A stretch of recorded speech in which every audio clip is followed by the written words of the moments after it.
Estamos en nuestro tercer domingo del tiempo ordinario.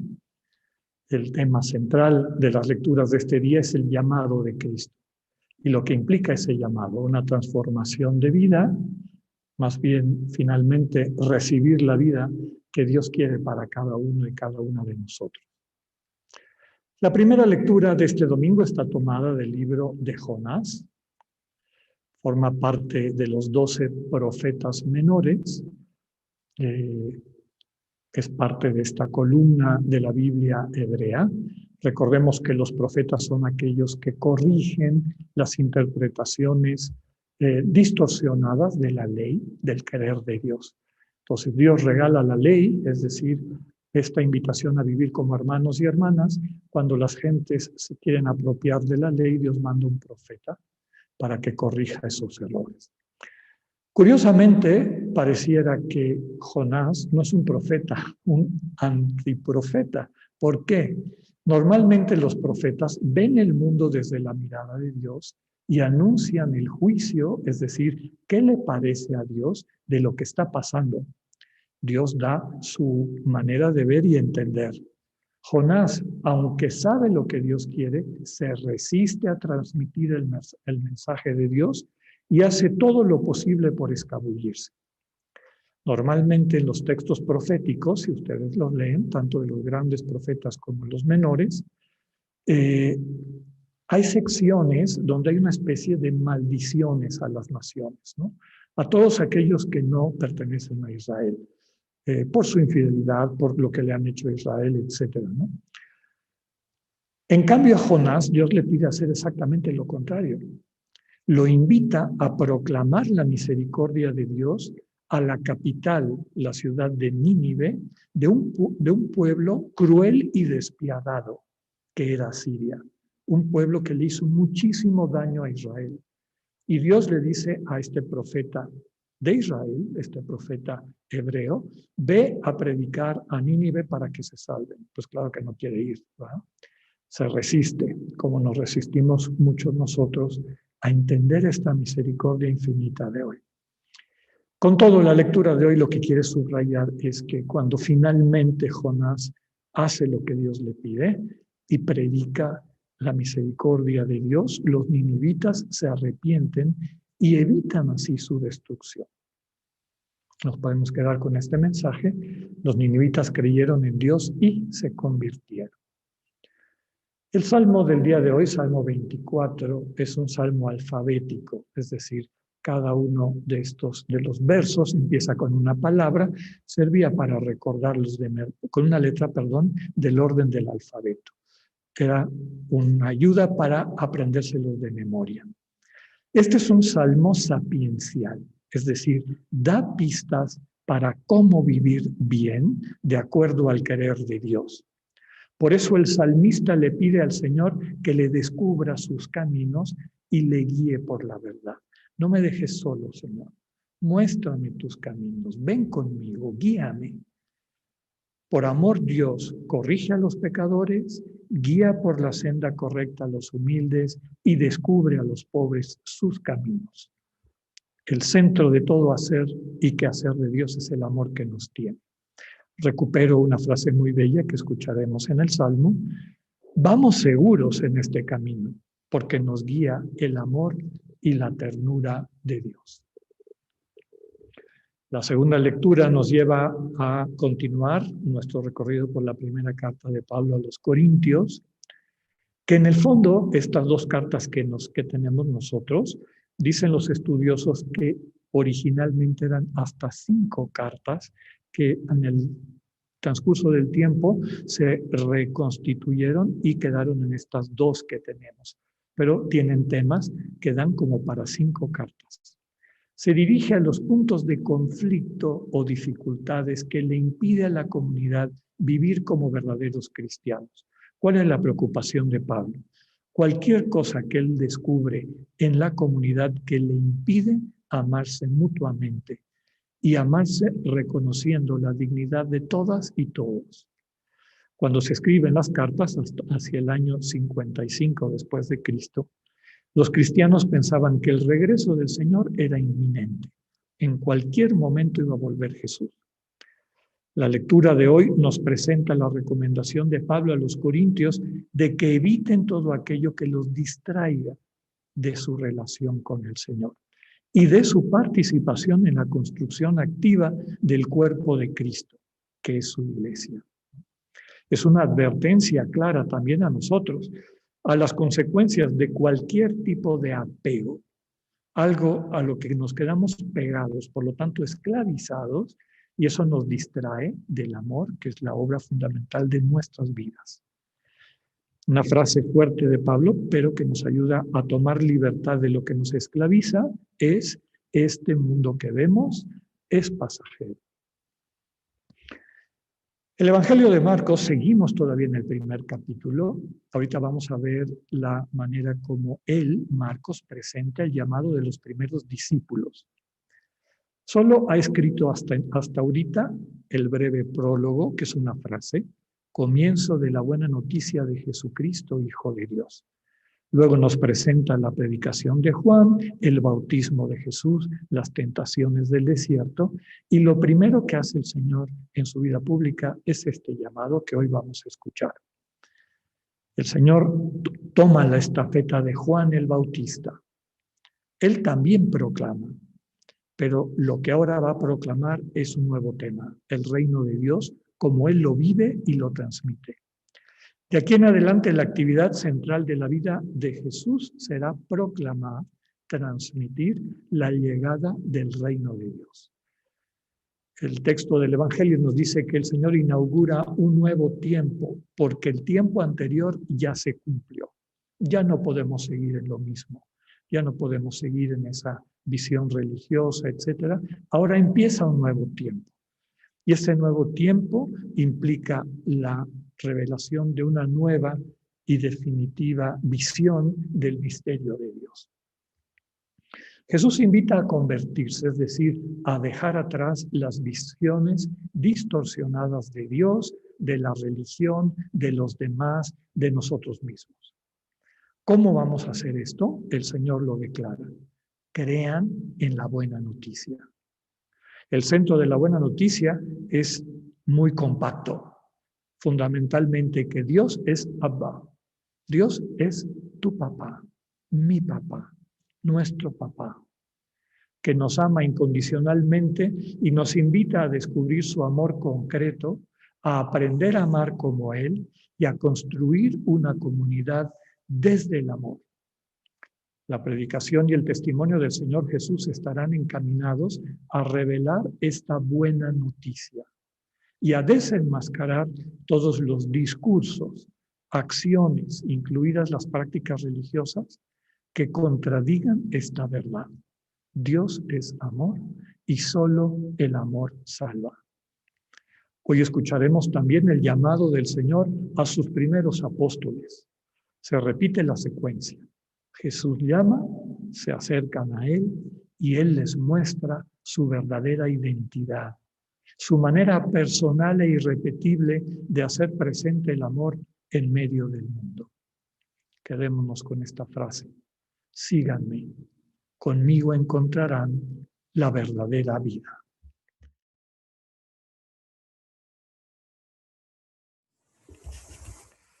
Les comentaba que los textos del día de hoy hablan de este llamamiento que Dios nos hace. Cuando hablamos de llamamiento, es una invitación, nos convoca, nos invita a que vivamos una experiencia de conversión. Literalmente, convertir significa cambiar de dirección, de orientación.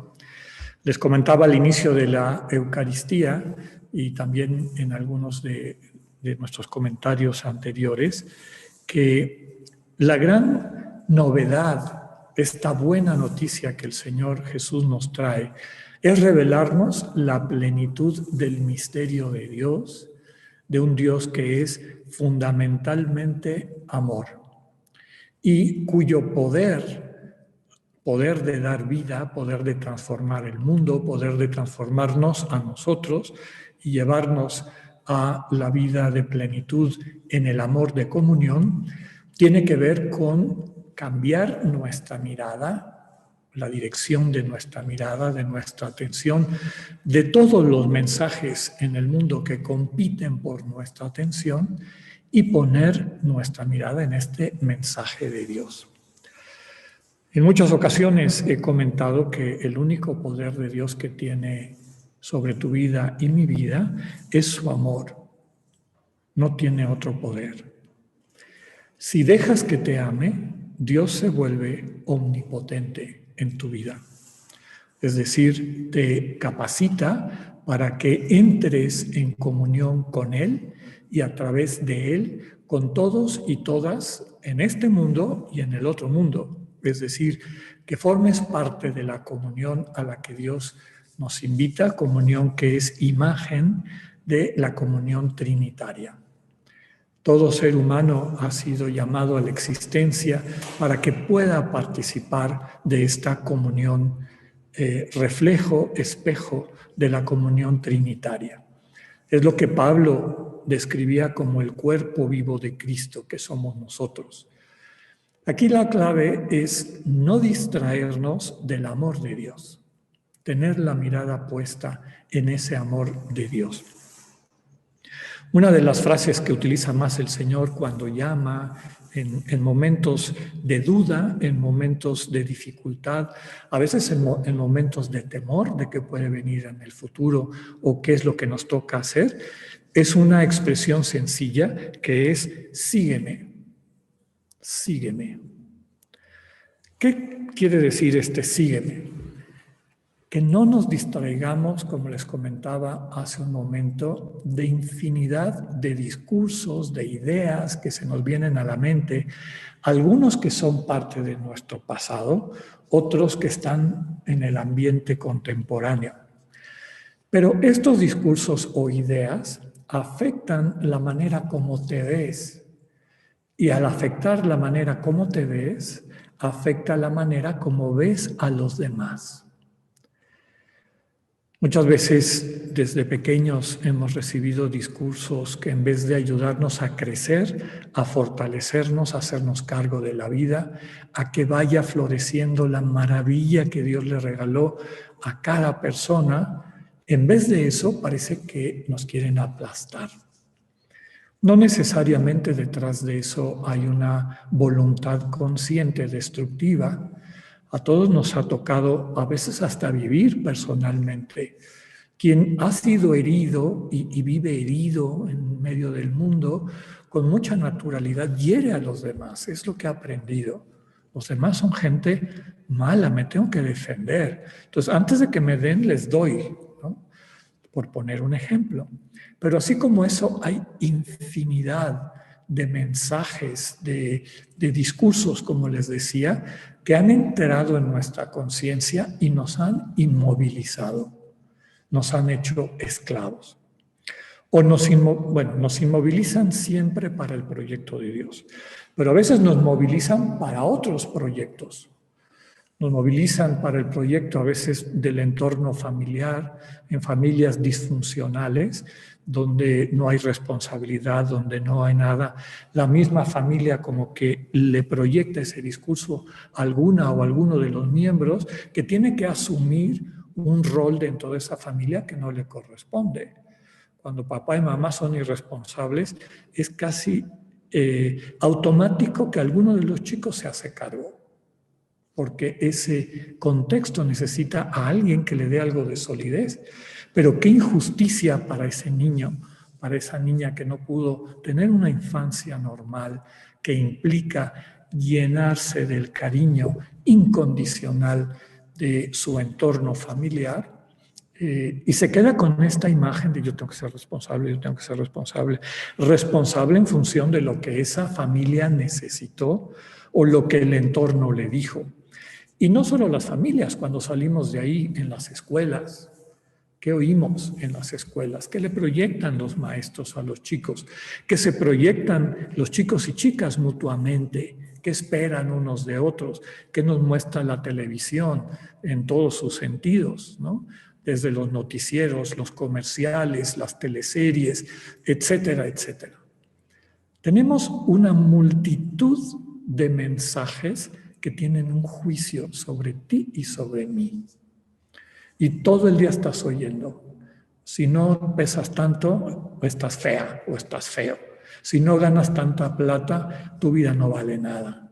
Si no te defiendes, eres un tonto, etcétera, etcétera. Así se va construyendo una visión enferma de nosotros mismos y una visión enferma de nuestro entorno. Una visión enferma, y este es un drama, de Dios. El Señor Jesús llega al mundo que tiene una visión enferma de Dios. Ve a Dios como un personaje grandotote, bueno, personaje de este mundo de las envidias, de los corajes, del quítate porque ahí te voy, yo soy el que mando, etcétera. Bueno, se fabrican a un ídolo grandote que les justifica su manera de interactuar unos con otros, unas con otras. El Señor Jesús viene y nos dice, ese Dios no existe. Dios es Abba. Recordemos el bautismo. Tú eres mi hijo amado. Tú eres mi hija amada. Tú eres mi alegría. Hay que construir la vida desde la buena noticia. Hay que construir la vida desde esa visión transformada de cada uno de nosotros mismos. Hablamos mucho del llamado de Cristo, y es cierto, el Señor llama a los discípulos para invitarlos a ser parte de su proyecto, porque es el proyecto de Dios. Conviértanse, ya no le estén haciendo caso a todos estos ruidos que a lo largo de sus vidas les han impedido ser plenamente humanos. Les han impedido ser una buena noticia para los demás. Y por eso el Señor llama a toda la persona que se deje llamar. Claro, el texto, los evangelios nos presentan a aquellos que le hicieron caso. Pero llamó a infinidad de personas. Cada vez que el Señor predicaba, había algunos que le prestaban atención, se dejaban conmover internamente por su mensaje y lo más importante, decían, yo quiero estar contigo, yo quiero aprender de ti, quiero pasar mi tiempo con tu tiempo y desde ahí aprender una manera diferente de estar en el mundo. Cuando hablamos del llamado del Señor Jesús, les decía, normalmente focalizamos en el Señor y eso está bien, porque Él es el que llama, y llama porque ve el potencial de vida que tiene cada ser humano.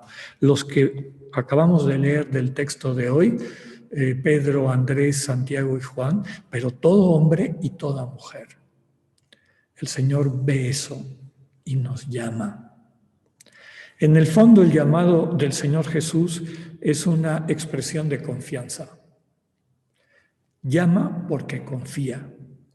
Y para muchos de nosotros, el primer paso de una conversión, de un cambio de vida, es cuando, después de décadas, a veces de estar oyendo, o no vales nada, o eres lo máximo y todos los demás se tienen que agachar frente a ti. Cuando oímos a alguien que nos dice, bienvenido a la casa de tus hermanos y hermanas. Vamos construyendo algo juntos. No te va a faltar nada y todos necesitamos de ti.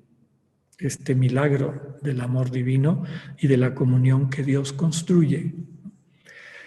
Cada llamamiento del Señor Jesús, y es un llamamiento permanente, implica confianza. Dios confía en nosotros, cree en nosotros. El problema, vuelvo a decir, y no me canso de decirlo, es la distracción. Distraer significa traer a otro lugar. Eso es distraer. ¿Qué nos distraen? Todos estos rollos históricos de tu historia, mi historia y la de todos, y también presentes. Todos estos discursos que en vez de unir, dividen, que en vez de buscar un bien común, segmentan, meten a la gente dentro de una espiral egoísta de la cual no hay salida. La invitación del Señor Jesús, por lo tanto, es a confiar en Él y en la buena noticia. Dios es Abba, Dios es Papá, está aquí en medio de nosotros. Y si nosotros dejamos de estar distraídos y ponemos nuestra atención en Él, descubriremos una nueva vida. Que así sea.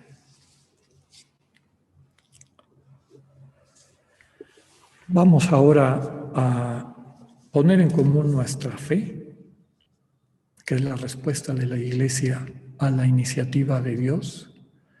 Cuando hablamos del credo, aquello en lo que creemos, es nuestra respuesta a la iniciativa de Dios, del amor de Dios. Y el símbolo de fe de nuestra Iglesia es muy bello. Vamos a meditarlo con un pequeño cambio en esta Eucaristía.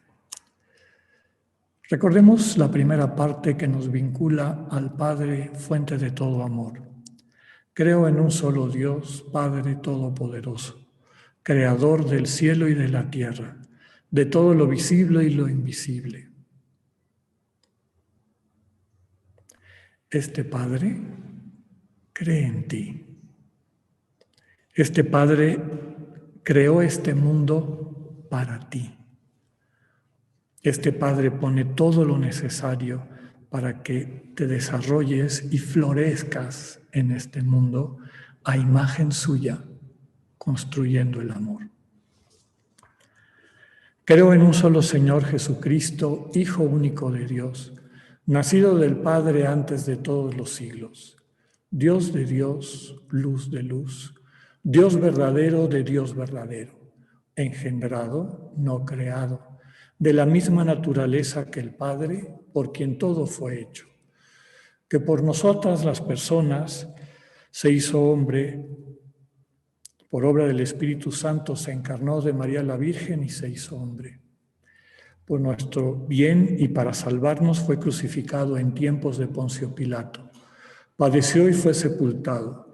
Resucitó al tercer día y de nuevo vendrá con gloria para juzgar a vivos y muertos, y su reino no tendrá fin.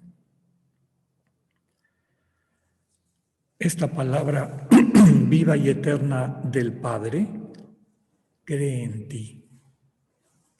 Para que tú creas en Él, subraya que no es un Dios disfrazado de hombre, ni un hombre que pretende ser Dios.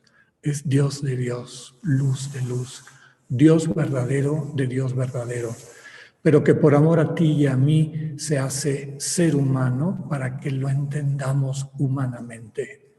En sus ojos humanos, en su palabra humana, en su interactuar humano, descubrimos el misterio de Dios. Creo en el Espíritu Santo, Señor y dador de vida, que procede del Padre y del Hijo, que con el Padre y el Hijo recibe una misma adoración y gloria, y que habló por los profetas. Este Espíritu que dinamiza, tercera persona de la Trinidad, que se mantiene en medio de nosotros para ayudarnos a operar esta comunión, cree en ti. Cree en ti. No te distraigas, acoge esa fe que Dios tiene en ti y deja que a través de esta interacción vayamos construyendo lo que reconocemos en el final de nuestro credo.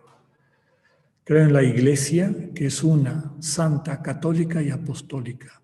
Confieso que hay un solo bautismo para el perdón de los pecados. Espero la resurrección de los muertos y la vida del mundo futuro. Amén.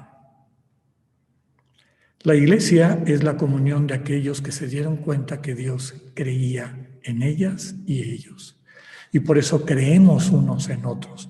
Por eso nos reunimos cada domingo y nos da gusto leer los nombres de aquellas personas en quienes creemos. Que el Señor fortalezca nuestra fe y nos ayude a crecer como comunidad.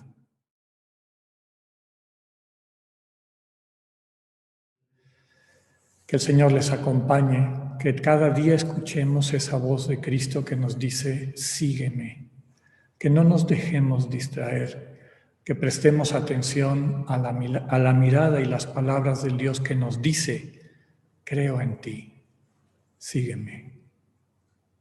Que tengan una buena semana. Dios con ustedes.